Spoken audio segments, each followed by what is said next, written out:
What's growing on, gardeners? On today's 2-minute garden tip, I'm going to show you when and how to prune an evergreen fruit tree. Knowing when to prune deciduous fruit trees is simple. They go dormant in the late fall and throughout the winter, so once they drop their leaves, it is generally safe to prune your deciduous trees. But evergreen trees are another story because they don't have a dormancy period. The overwhelming majority of evergreen fruit trees, like this citrus tree right here, should be pruned right after you harvest all of the fruits, because that will give the tree the maximum amount of time after you pull the fruit off of them to recover and create new growth and flower and produce another fruiting cycle. So the vast majority of evergreen fruit trees should be pruned immediately after you harvest them. However, there are some exceptions. For example, some very late season avocados can take so long to mature their crop that they can hold on to last year's crop while they're producing new fruits. So sometimes your avocado tree, depending on the variety that you're growing,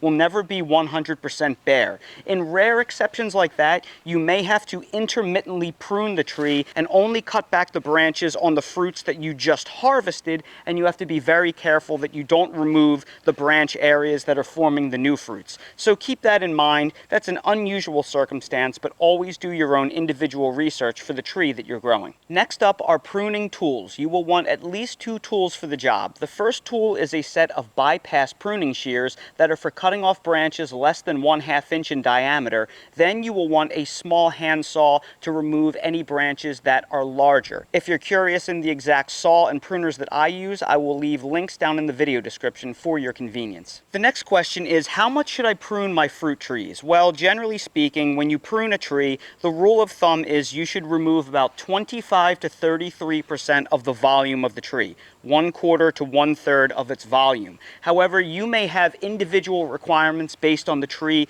that you are growing. For example, this Lila avocado tree, which is an early Mexican variety that I can prune at my leisure because the crop has all been taken off, well, I'm growing this in Zone 8, North Carolina, and this will not grow long term and survive the winter unless I protect it. So I have to cut this down over 50%. Every year, people are blown away by how much I prune this tree back. But then again, they are routinely stunned by how it regrows up over the house in a single season. Last year, this was cut down to practically nothing, and look, it's once again over the house. So do not worry too much if you are growing a very vigorous tree like an avocado, because it will grow back quickly. Many years ago, when I first pruned this tree, I established very low scaffolding in the branches when I did the original pruning. That way, when I cut the tree back every year, it would fit safely underneath this hoop structure that I use to protect it during very cold periods in the winter. And in order to do this, I'm going to use my handsaw and my pruners, and I'm going to cut the tree back to that original scaffold level. This is why it is so important that you establish low branching cuts early in a tree's life. Now that the tree has been cut back to the proper scaffolding, we have to start removing any dead branches that are inside the canopy. All these old dead branches have to go.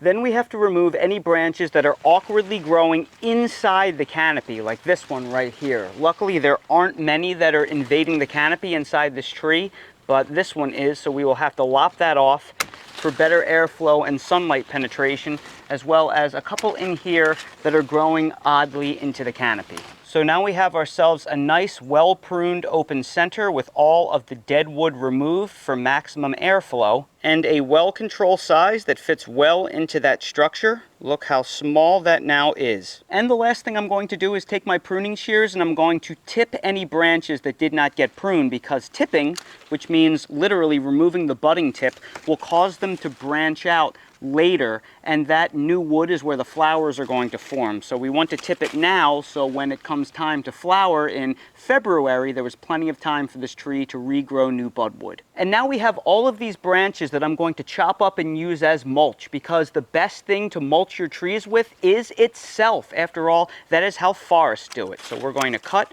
all of these up into small chunks and place them around the bottom of our tree. and that is when and how to prune an evergreen fruit tree. Now I know this is a bit of an extreme example because most people are not growing evergreen fruit trees that aren't hardy to their zone without protection, but I wanted to give you an extreme example where there was a lot of pruning, because when you're only pruning a fruit tree 25 to 33% of the volume, it is even easier. And that's today's 2-minute garden tip. If you're new to the channel, please consider subscribing and hitting the bell to receive new video notifications, and check out our Amazon storefront and spread shop in the video description for a list of the gardening products I use and awesome custom designed apparel and other gear. Your support is greatly appreciated.